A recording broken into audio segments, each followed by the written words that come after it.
Life చాలా unpredictable గదా! అసలెప్పుడు ఏం జరుగుతదో ఎవ్వరం ఊహించలేం.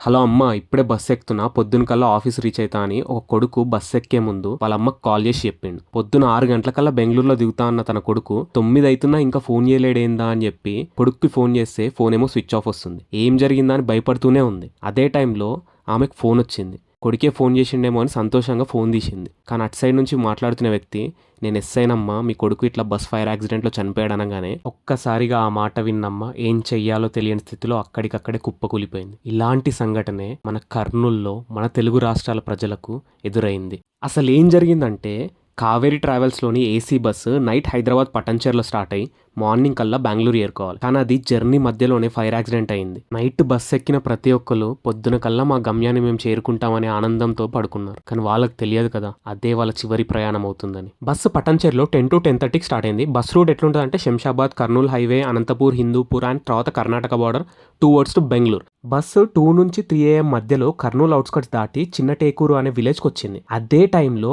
అదే రోడ్ పైన వెళ్తున్న ఒక బైక్ డివైడర్ని ఢీకొని బస్సు కిందికి స్పీడ్గా వచ్చేసింది. మీరు కరెక్ట్గా గమనిస్తే ప్రైవేట్ ఏసీ ట్రావెలర్స్ బస్సులకు గ్రౌండ్ క్లియరెన్స్ చాలా తక్కువ ఉంటుంది. సో దానివల్ల ఏమైంది, బైక్ బస్ కిందికి వచ్చి స్టక్ అయిపోయింది. మన బస్ డ్రైవర్ ఏమనుకుండు, ఇది హిట్ అండ్ రన్ కేసు అవుతుందేమో అని చెప్పి బస్సు ఆపకుండా పోతూనే ఉండు. అప్పుడు ఇక బైక్ రోడ్డుకు జరిగిన ఫ్రిక్షన్ వల్ల పుట్టిన స్పార్క్ ఫ్యూయల్ ట్యాంక్ మొత్తాన్ని అంటుకుంది. So with in few minutes లోనే బస్సు ఫ్రంట్ పార్ట్ మొత్తం మంటలు అంటుకుంది. అండ్ ఆ మంటలు ఏమైతుందో అని తెలిసే లోపలనే బస్ లోపల కూడా వచ్చేసాయి. సో దీని వల్ల 19 మంది అక్కడికక్కడే చచ్చిపోయారు. మరి ఆ గ్రౌండ్ క్లియరెన్స్ ని పెంచొచ్చు కదా అంటే అది అట్లా వర్క్ అవ్వదు. గ్రౌండ్ క్లియరెన్స్ తక్కువ ఎందుకు పెడతారంటే అది గ్రావిటీకి డిస్టర్బ్ చేయకుండా ఉండనీకి. దానివల్ల ఏమవుతుందంటే హై స్పీడ్లో ఉన్నప్పుడు టిల్ట్ అవ్వదు బస్సు. రోల్ అవ్వడం కానీ స్కిడ్ అవ్వడం కానీ జరగదు. అండ్ మీరు ట్రావెల్ బస్సులలో పోతుంటే ఎక్కువ ఎత్తేసినట్టు ఉండదు. అదే మన లోకల్ బస్సులో పోయినాం అనుకో కిందికి మీదకి ఎత్తేస్తుంది. అది కూడా ఎందుకు, గ్రౌండ్ క్లియరెన్స్ తక్కువ ఉండడం వల్లనే. సో దానివల్ల ఈ బెనిఫిట్స్ ఉన్నాయి కాబట్టి ట్రావెల్ బస్కి గ్రౌండ్ క్లియరెన్స్ చాలా తక్కువ ఉంటుంది. And most of the travel bus sleeper క్లాస్లే ఉంటాయి. సో పీపుల్ ఎవరైతే ఎక్కుతారో వాళ్ళందరూ పడుకొనే వెళ్తారు కదా, వాళ్ళకి అసలు డిస్టర్బెన్స్ ఉండద్దని ఆ గ్రౌండ్ క్లియరెన్స్ చాలా తక్కువ ఉంటుంది. కానీ అదే ఇక్కడ ఎఫెక్ట్ అయింది. బస్సులో 40 మందికి పైగా ప్యాసింజర్లు ఉన్నారు అండ్ 2 డ్రైవర్లు కూడా ఉన్నారు. అందులో మొత్తం 19 మంది బస్సులోనే చనిపోయారు. ఆ చనిపోయిన 19 మందిలో ఒకే ఫ్యామిలీకి చెందిన 4 వ్యక్తులు కూడా ఉన్నారు. చాలా మంది సాఫ్ట్వేర్ ఇంజనీర్స్ ఉన్నారు. తెలంగాణకు చెందిన ఒక సాఫ్ట్వేర్ అమ్మాయి దివాళీ ఫ్యామిలీతో సెలబ్రేట్ చేసుకుందాం హ్యాపీగా అని చెప్పి ఇంటికి వచ్చింది. సెలబ్రేషన్స్ అంతా అయిపోయిన తర్వాత బెంగళూరుకి వెళ్ళిపోదాం ఆఫీస్కి అని చెప్పి అదే బస్సు ఎక్కింది. ఆ బస్సు ఎక్కేటప్పుడు తనకు తెలియదు కదా తన ఫ్యామిలీతో తను సెలబ్రేట్ చేసుకునే ఆఖరి దివాళి అదే అని. అసలు ఇక్కడ తప్పెవరిది? బైక్ని రెక్లెస్గా డ్రైవ్ చేసిన ఆ పర్సన్దా, లేదా బైక్ బస్సు కిందికి వచ్చిందని తెలిసినా కూడా తను తప్పించుకోవడానికి బస్ని అలానే పోనిచ్చిన డ్రైవర్దా? మనలో చాలామంది నైటే ట్రావెల్ చేస్తాం. ఎందుకంటే టైం సేవ్ అవుతుందని.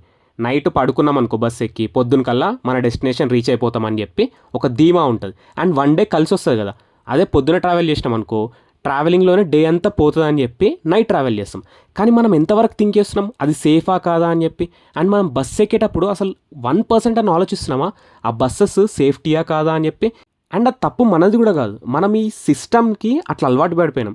ఒక డే వేస్ట్ అయిపోతుందేమో, హర్రీ బరీ ఉంటున్నాయి కదా లైఫ్స్ అందరి. సో టైం ఎందుకు వేస్ట్ చేయడము అని చెప్పి ఇలా ఉంటాం మనం చాలామంది. And lot of people prefers AC sleepers only. ఎందుకు, హ్యాపీగా పడుకుందామని చెప్పి. అండ్ అది ఏసీ బస్ కావడం వల్లనే ఈ లెవెల్ ఆఫ్ ఇంపాక్ట్ జరిగింది. అదేంటి అని అంటే ఏసీ బస్సెస్కి విండో గ్లాసెస్ చాలా స్ట్రాంగ్ ఉంటాయి. మనం బ్రేక్ చేయడానికి కూడా కొంచెం కష్టం ఉంటుంది. మనకు ప్యాసింజర్స్ చాలామంది రెస్క్యూ అయిన వాళ్ళు చెప్పేది కూడా అదే, మేము విండో గ్లాసెస్ని బ్రేక్ చేయలేకపోయినామని చెప్పి. సో ఇదే రీజన్. అండ్ ఏసీ బస్సెస్లో వెంటిలేషన్ సరిగ్గా ఉండదు. ఇప్పుడు ఫైర్ యాక్సిడెంట్ అయింది, ఆ పొగంతా బస్ లోపలికే వస్తుంది కదా, అది ఎట్టుపోతుంది.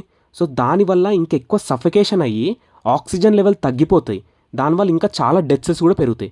ఆ టైంలో మన బ్రెయిన్ కూడా సరిగ్గా పనిచేయదు. ఎందుకంటే ఆక్సిజన్ లెవెల్ తక్కువైపోయింది కాబట్టి మన బ్రెయిన్ అంత తొందర రియాక్ట్ అవ్వదు. ఈ ఇన్సిడెంట్ నుంచి బయటపడ్డ ఒక వ్యక్తి చెప్తుండు, ఏదో గట్టి సౌండ్ వచ్చింది, ఆ సౌండ్ ఏమనుకున్నాం మేబీ ఎవరిదైనా లగేజ్ కింద పడ్డదేమో అనుకున్నాము. కానీ తర్వాత విండో కటన్స్ ఉంటాయి కదా అవి తీసి చూస్తే బస్సు ఫ్రంట్ పార్ట్ మొత్తము రెడ్ అండ్ ఆరెంజ్ కలర్లో ఉంది. ఏంటా అని చూసేలోపే అది మంటలని చెప్పి అర్థమైపోయింది. ఇక మేము ట్రై చేసాం బయటకు రానికి, విండో గ్లాసెస్ని బద్దలు కొట్టడానికి, కానీ చాలా హార్డ్ ఉన్నాయి అవి.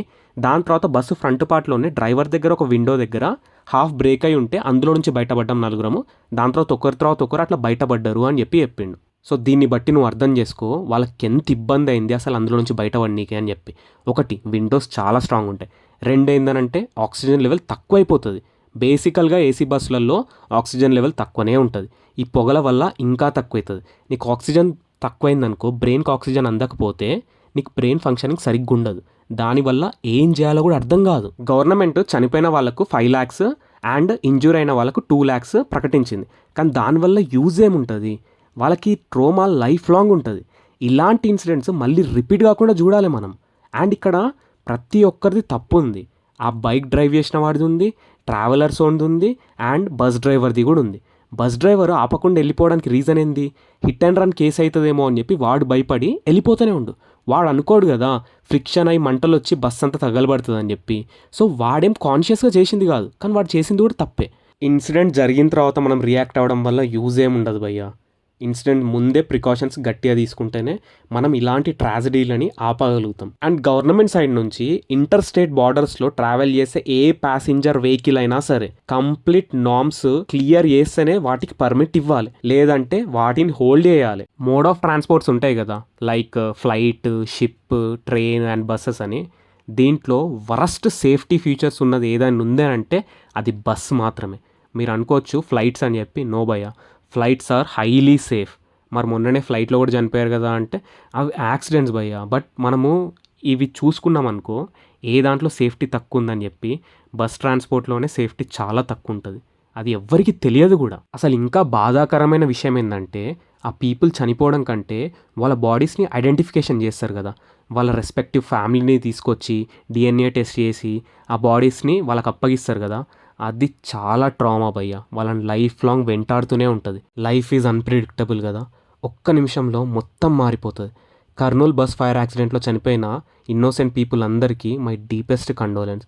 ఎ single moment of negligence can change your countless lives forever. మనం అందరం గుర్తుంచుకోవాల్సింది ఏంటంటే మనకు సేఫ్టీ ముఖ్యం, స్పీడ్ కాదు. అండ్ ఇష్టం వచ్చినట్టు కేర్లెస్గా బైక్స్ని డ్రైవ్ చేయొద్దు. May they souls rest in peace. Let every journey be safe and every light this Diwali be one of the life, not loss.